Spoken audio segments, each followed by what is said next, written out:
Dear colleagues, ladies and gentlemen, dear guests,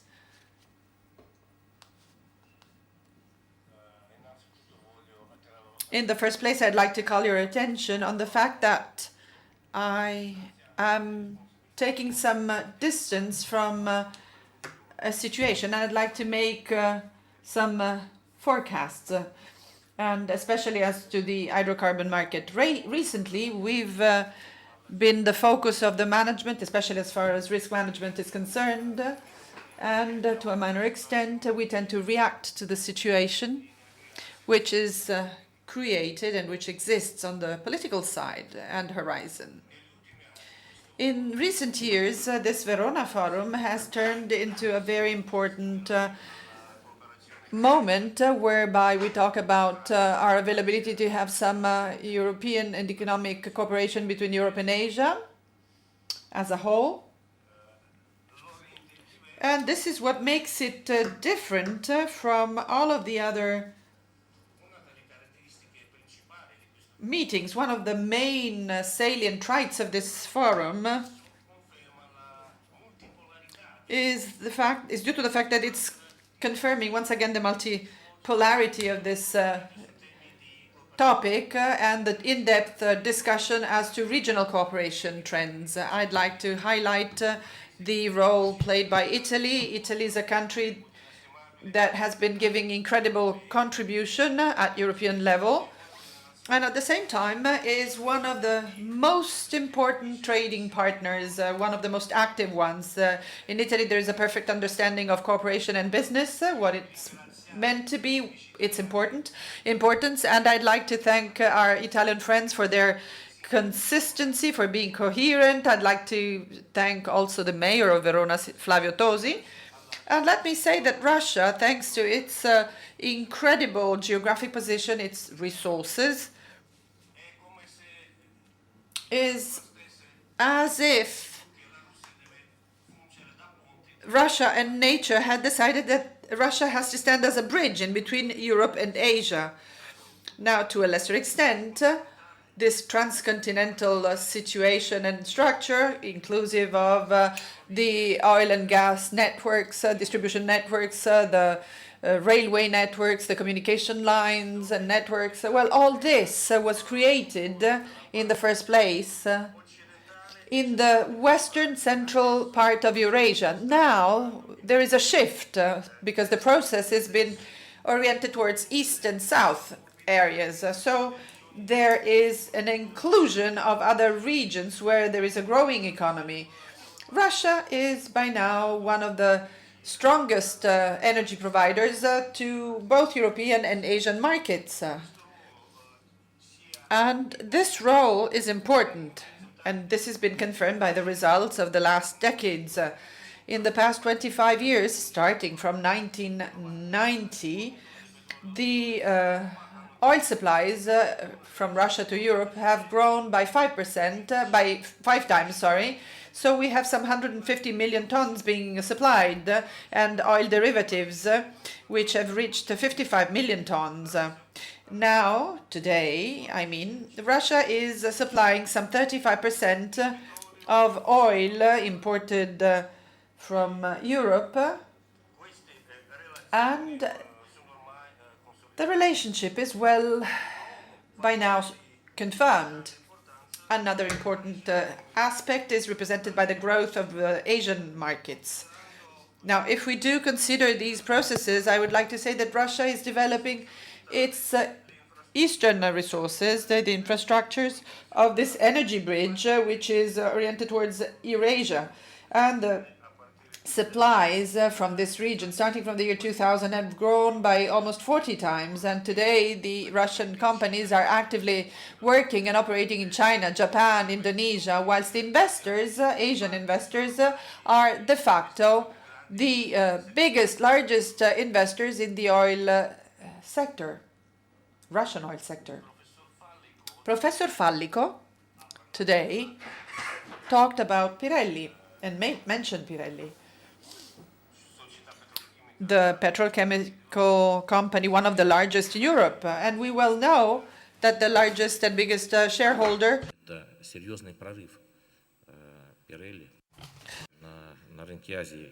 is the Chinese Qinchan, which is the greatest success. And this is a serious step taken towards global leadership. Now, we tend to take stock of the most important partners in the Euro-Asian areas. And I would like to say that we developed relations with the countries of Asia and Pacific. And this is entailing no competition. It rather means creating new possibilities for our European colleagues and partners, because I'm referring to projects and contracts, logistic contracts, investment contracts, funding and financing banking contracts. And according to our own estimates, and I'd like to say that Rosneft alone could bring about to the European partners some amount of projects accounting for $100 billion altogether. Projects having to do with the energy bridges from Russia, Europe, and Russia, Asia, and Pacific. And notwithstanding the mobility of prices and the lack of balance and equilibrium, the energy market is displaying a sustainable trend of growth. Demand and supply, both of them, as far as these resources are concerned, are growing, constantly growing. And we believe that it is going to be possible to allow for this trend to take a steady direction as far as per capita consumption as well. And I would like to say that we will have to struggle more and work more in order to reach the peak of consumption level. And we well know that by the year 2040, the daily consumption could grow by more than 50 million barrels. And if we then take out the future growth of shale oil productions, that is accounting for some 8 million barrels, we know that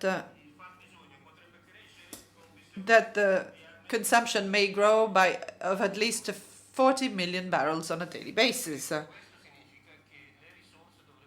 So this means that resources should bypass by 4 times the current levels of provisions and supplies from Saudi Arabia. I'd like to look at the factors of the year 2015, when the Saudi Arabia budget deficit was equal to 15% of the GDP, the highest level ever since 1987, notwithstanding the consolidated budget in our own situation, which is the 2016, the deficit will be some 10–12%. But this is not a level that could be considered or regarded as stable. And in this context, Saudi Arabia has to reduce its own spending by monetizing occupation or by increasing the oil revenues. And this is the reason why Saudi Arabia started looking for new allies and new partners in this market. Then the second highly important factor is due to the United States markets. Because in the USA, we've witnessed a deep reorganization and rearrangement of the sector. Companies were focusing on to more important sectors and areas. They've been using many innovative technologies, and they have even sometimes reduced their own income margins and profit margins, and they were broadly making use of their financial tools in order to do so. When the oil prices, the WTI oil prices reached the level of $45 per barrel, a new stabilization process was started. And the further evolution, the future evolution, will depend on the dynamics and on the prices at which we will pay shale oil. And I do not think that we will witness the same booming of the markets that we've witnessed in the year 2014 or 13. That will be a phenomenon which is going to be highly circumscribed, which nonetheless gave a strong contribution to the oil budgets of the United States. Now, according to us, in the future 18-16 months, we will be witnessing a new normalization trend or process, and notwithstanding the new stabilization of the shale oil situation and stabilization, the levels will still be under the highest levels reached in the year 2015. Investors will be not much active in many of the complex projects, especially as far as the so-called measures and companies, because their own projects require stability and higher prices. Europe in the future or next 15 years is going to reduce and bring down energy consumption by 15%, whilst in Asia there is going to be a growth of at least 40%. In this continent, we have the Middle East and Russia, and Eurasia can be easily said to be close to a sort of an even or balanced level between the supply and demand. And in future, we will have to try and meet the needs of Eurasia. The possibilities are within reach. In terms of demand, we have to make our economy much more efficient as far as energy consumption is concerned, but also on the side of offer and supply, we will have to develop new joint actions, new projects, especially in the Arctic areas, in Western Siberia. It is going to be possible to reduce the deficit, if not erase it, thus granting stability of supplies for many decades onwards. And if the market is going to ask for this, Russia in future years will be increasing the oil extraction according to the estimates, and the increase could be equal to some 200 million tons per year. In Russia, we have the objective conditions to reconstruct the economic integrity of this continent, but we can do that only by rebalancing energy flows, reintegrating new financial tools with technologies, and we believe that the counteraction of cooperation and the development of new relations of this kind will obviously bring about further Eurasian integration and harmony, and will provide for further mutual development. Projects have to be competitive from the global point of view, and the choice of the key partners is going to be crucial. Their participation depends on what these potential partners are willing to do and whatever they are willing to suggest. And Rosneft, in its many sides, is taking a good look at the sustainable principles of Eurasia, and was also considering the mutual interests, the transparency of borders for technical capitals. And a few months ago, Vladimir Putin, the president, was referring to the need of developing new Eurasian partnerships so as to allow for some open-mindedness to European partners.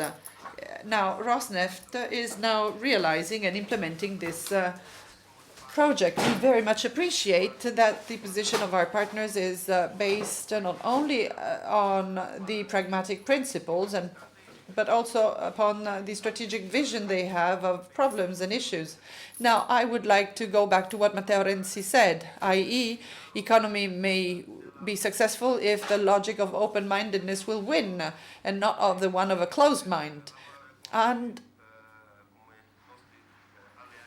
so we are willing and looking forward to working with you, collaborating with you as our allies and partners. Thank you for the collaboration.